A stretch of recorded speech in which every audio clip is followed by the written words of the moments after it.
In the headlines, Boko Haram improvised explosive device kills mourners in Yobe.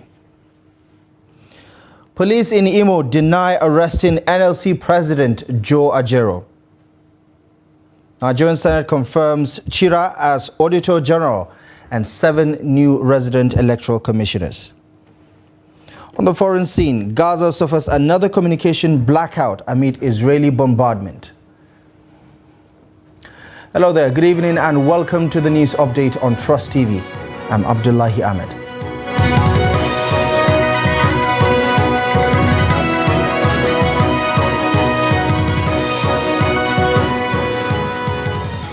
We begin in Yobe State, where 21 persons, mostly children and women, have been killed by an improvised explosive device planted by Boko Haram insurgents in the area. Now, Daily Trust reports that the bomb exploded in Goni area of Mitiri village near Gumsa town in Gaidam local government area of the state on Tuesday, killing the mourners who buried their relatives recently killed by Boko Haram terrorists.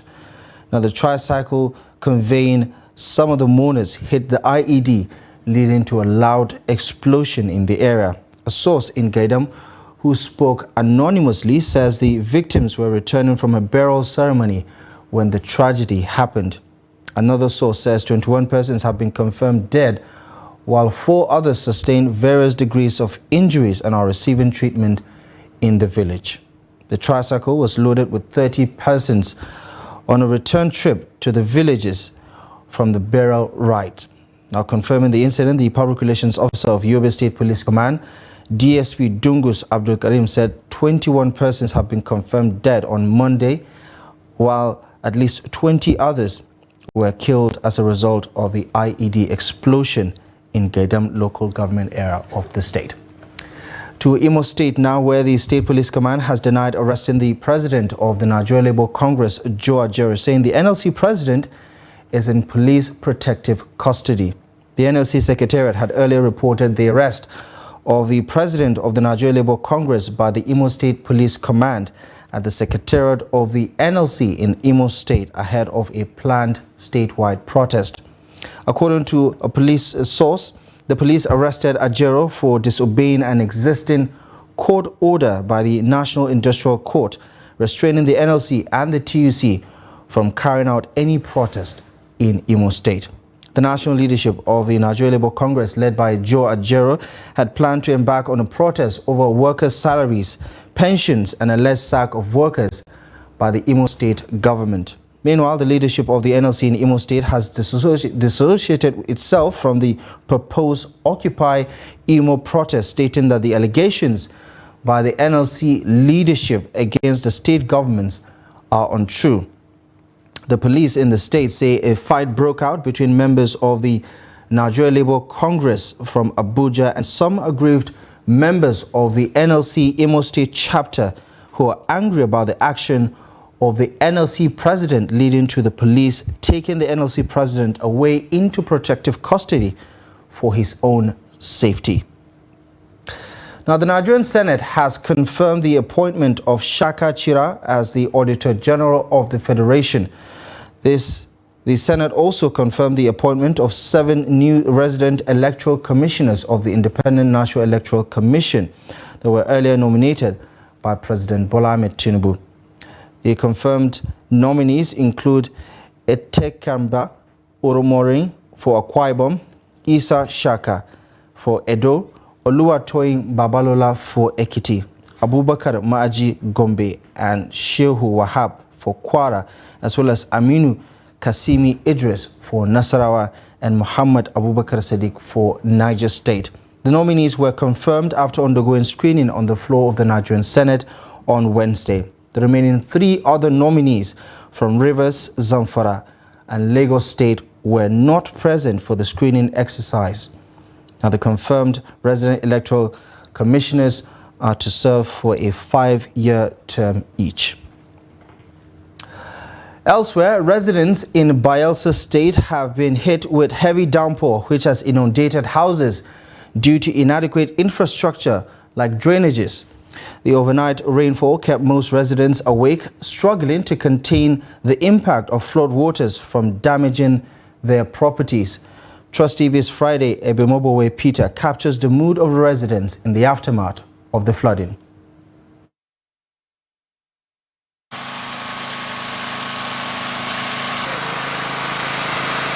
This is not an unusual experience for residents in Bayelsa. A heavy downpour is always accompanied by flooding because these communities lack necessary infrastructure to mitigate the impact of flood water.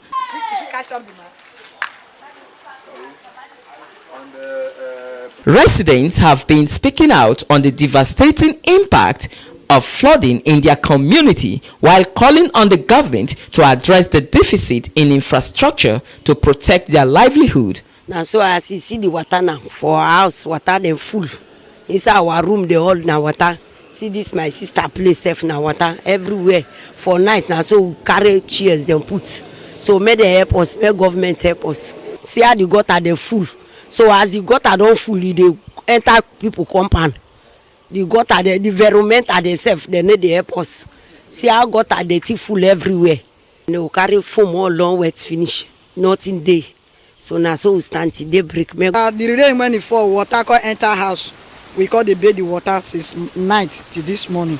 It's not easy, my brother, because the water enter the house. No way to sleep, because the more you close your eye, the water they just they enter. It's a whoa, whoa, whoa. May government come help us. So the gutter, I don't know what to do. For front, for that side, PDP side, they say they block one place for there. They know if you open the place, may water flow go. Now make this water they stand for here. No wait for the water to flow. The recurring flooding has become challenge for these residents who say provision of standard drainages will go a long way in addressing their concerns. People back themselves to pass. If you dress well, you are going to your office or going to your shop. Yeah, people have to pay money. People will back you past this place. People cannot even sleep in their house. They are bailing water from morning since night. They are building house anyhow, blocking the way the water is flowing. If government will help to open the right place where the water will flow to join the main road, flow go, it will help. But children, their leg will be chopping because of the water. The recent heavy downpour has disrupted activities of residents and business across the state capital, Yenagoa. Friday, ABUJA Peter, Trust TV News, Yenagoa.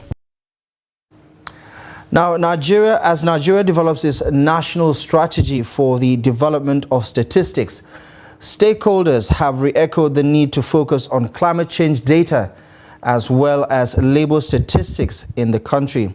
The National Strategy for the Development of Statistics is a mechanism aimed to transform the national statistics system and enhance accessibility to quality statistical data in Nigeria. Sagir Ibrahim tells us more. Chief Dakuku Peterside, a former Director General of the Nigerian Maritime Administration and Safety Agency, NIMASA, emphasized on strengthening data gathering in the area of climate change. Statistics enable us to meet international obligations and standards. Adequate data is critical for reporting on our progress with regard to sustainable development goals and complying with international treaties and agreements. And the new dimension is in the area of climate change statistics. I don't think we've been doing much on climate change data. And if you recall, it's very easy to draw a connection between climate change data and the state of our agriculture. Now, what of the natural disasters we experience? The frequency of natural disasters in recent times, they have a connection with climate change and climate change statistics. Also, the Director General, Michael Imodu National Institute for Labor Studies, Comrade Issa Aremu, explained that while data shows the number of Nigerians living on wage employment, he stressed the need to expand the horizon of labor statistics. 13.4% of Nigerians live on wage employment. But what do they earn? What do they live on? So we need to expand the horizon of labor statistics. And again, my institute would like to partner with you on that, because we now have working poor. Working poor, people who are poor on account of working, because their wages can make them to get poorer every day. Last time we had the minimum wage on 18,000. It came to almost about $95 to $100. But I'm talking to you now, at 30,000 naira, the minimum wage of 30,000 is just about $40, if not less. Statistician General of the Federation, Prince Adeyemi Adeniran, called for synergy between government and other stakeholders for the development of robust data in the interest of national development. It is through your collective wisdom that we craft a strategy that is inclusive, forward-thinking, and relevant to the needs of our diverse society. Let us work together to build a stronger and more vibrant statistical system which is capable and resourceful to produce and facilitate the use of data in progress toward sustainable development of our country. In so doing, we will be fulfilling our mandate and contributing our quota towards a data-driven, safer, progressive, economically viable nation that works for the benefit of all Nigerians. Others say that the improvement of Nigeria's national statistical system is in line with global best practices towards ensuring data-driven service delivery, improving data literacy, among many other benefits. Sagir Ibrahim, Trust TV News, Abuja. To Lagos State now, where goods and property worth millions of naira were destroyed in a midnight fire at the popular Ladipo Plank Market along Igamu Road of Orile area of Lagos State. Permanent Secretary of the Lagos State Emergency Management Authority, LASEMA, Femi Oke, confirmed the development, stating that no life was lost during the incident.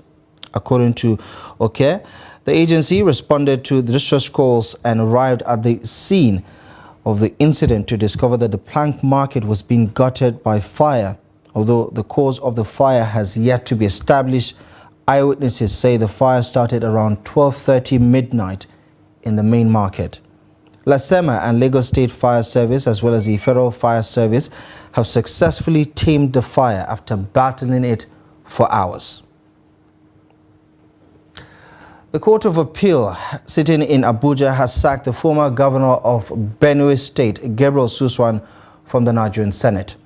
The appellate court on Wednesday, in a unanimous decision by a three-member panel of justices, declared that Suswan was not validly the winner of the senatorial election that was held in Benue Northeast on February 25, 2023. It faulted the judgment of the Benue State National Assembly Petitions Tribunal, which returned Suswan of the People's Democratic Party to the Senate after it nullified the election victory of Emmanuel Udende of the All Progressives Congress. According to the appellate court, the tribunal wrongly evaluated the evidence that was presented before it by the parties involved in the matter and arrived at a flawed conclusion that upheld the petition Suswan filed to challenge the victory of Udende. Consequently, the court voided the judgment of the tribunal, saying it found merit in the appeal that was lodged before the appeal court by the APC candidate. Elsewhere, operatives of the Ibadan Zonal Command of the Economic and Financial Crimes Commission, EFCC, on Wednesday arrested 69 students suspected of internet fraud in Ile-Ife, Osun State. EFCC Head of Media and Publicity, Dele Oyewale, while confirming the development, says the suspected internet fraudsters were arrested based on credible intelligence. The Public Relations Officer of Bafemi Awolowo University, Ile-Ife, Abiodun Olarewaju, debunked the insinuation that the suspects are OAU students. Olarewaju says the OAU campus remains calm and peaceful as academic activities are ongoing without any form of disturbance or distractions. The EFCC spokesperson says exotic cars, 190 mobile phones and 40 laptops have been recovered from the suspects. Well, you're watching the news update on Trust TV. Coming up ahead, we tell you why Nigerians are lamenting the difficulty involved in NIN registration.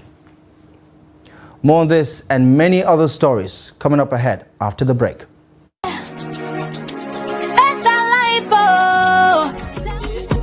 That's right, you too could be one of the 20 Zenith Bank customers that will win 150,000 Naira every 2 weeks from June 1st, 2023 until May 31st, 2024 in the Zenith Better Life Promo 3. To qualify, simply open a Zenith Bank account. For more information, visit www.zenithbank.com/betterlife. Live the better life with Zenith Bank. Are you interested in the latest news and developments in Nigerian politics, policy, governance, and other critical national issues? Look no further than Daily Politics on Trust TV.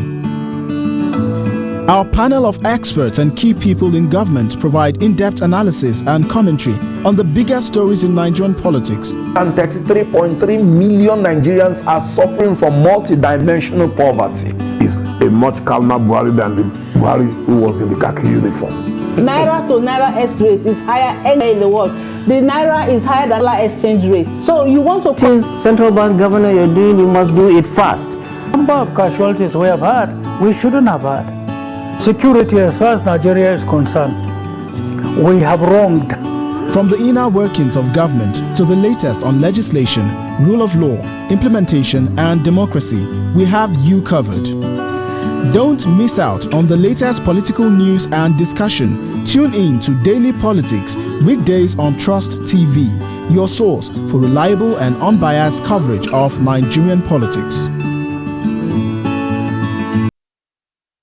Hello and welcome to Creative Lounge on Trust TV. My name is Ahmed Mohammed Bello and I'm going to be taking you through my journey as an artist.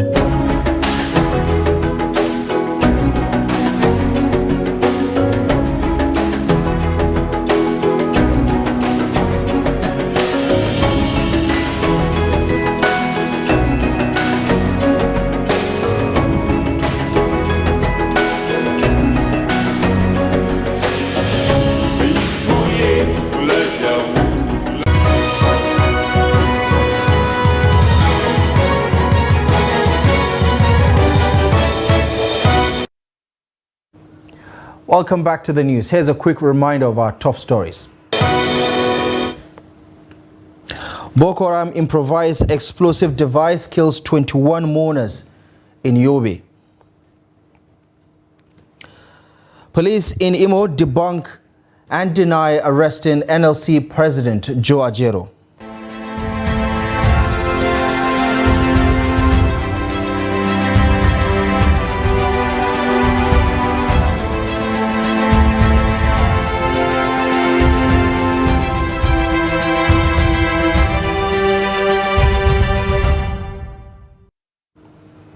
Now, as Nigerians continue to grapple with food inflation, the price of everyday commodities like sugar have skyrocketed, making it difficult for households to afford them. Kano State, despite being a commercial hub where prices of goods are usually affordable, is experiencing a huge spike in the price of sugar, forcing residents in search of alternatives. In this report, Idris Jibril takes a look at the market to unravel the development. Inside Kano's popular Singa market, truckloads back of sugar arrived, and these young men are now uploading what may likely be expensive for them to afford. Well, I just bought this sugar. Today I bought it 59,500 naira. Yesterday and day before yesterday, I bought it at 60,000 naira. In some places, they are selling it 61,000 naira. So unfortunately, the price is so expensive, but we thank God today it has reduced, and we hope it will continue to reduce. From the popular bakery to a local gurasa processing facility in Kano, down to several other kinds of food that require sugar, this important commodity now has no fixed market price. Honestly, there is no fixed price of sugar nowadays.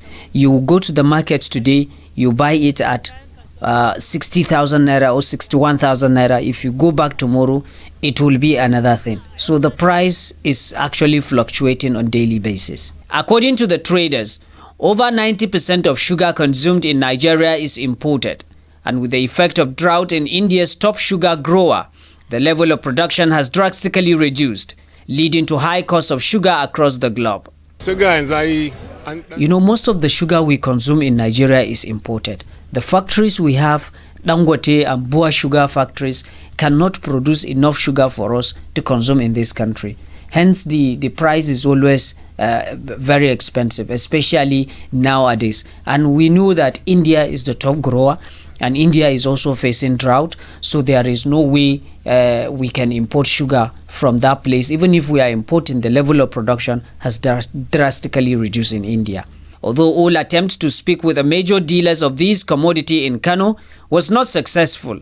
Commentators, however, believed that the high cost of sugar in Nigeria is worsened by high cost of transportation, among other reasons. Idris Jubrin, Trust TV News, Kano.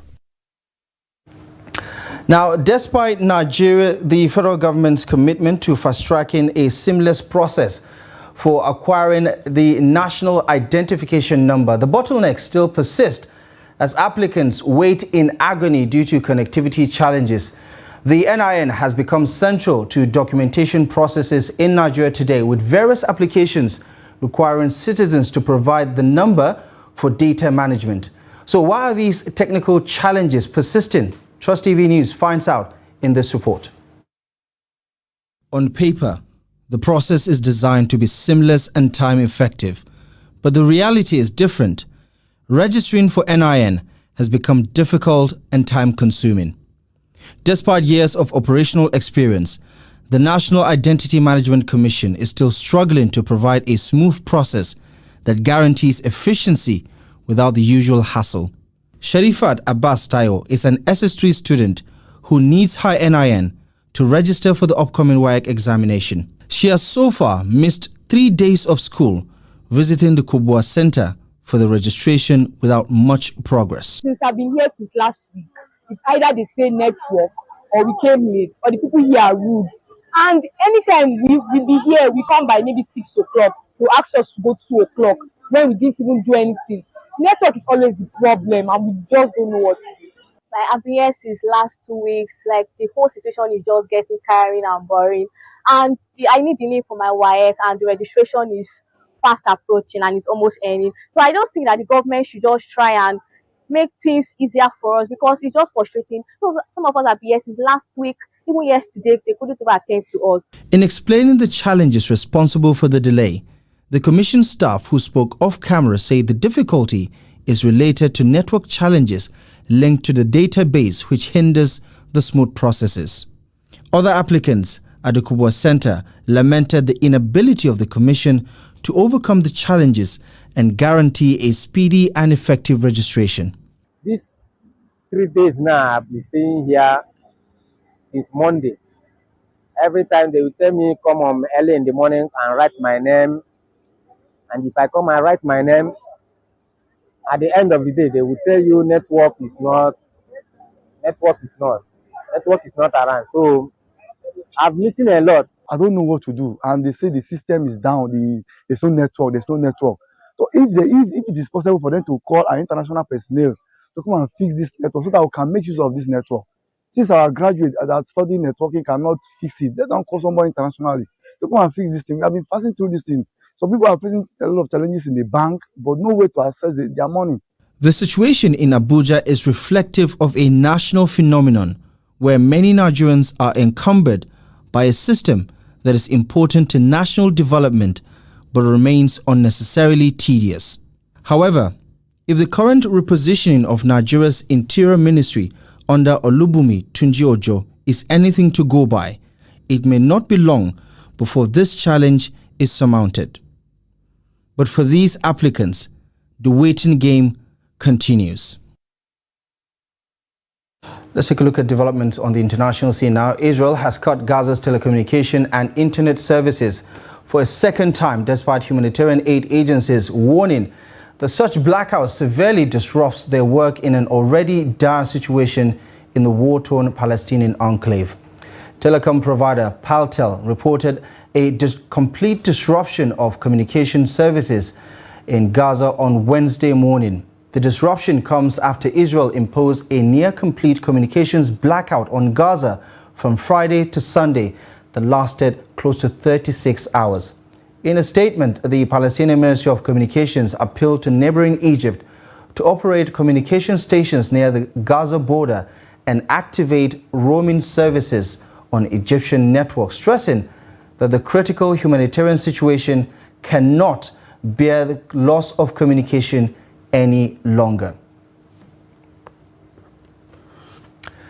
Zimbabwe head coach Baltimore Brito has named a provisional 28-man squad for his side's 2026 FIFA World Cup qualifying fixtures against Rwanda and Nigeria. The Warriors will take on Rwanda at the Huey Stadium on November 15. Brito's men will welcome the Super Eagles of Nigeria to the same ground 4 days later. The squad is dominated by foreign-based professionals, and Brito held a 4-day camp last month to assess the players ahead of the qualifying games. Now, the coach and his staff worked with 20 players through 4 extensive training sessions, including a training game with the Northern Region Soccer League Select.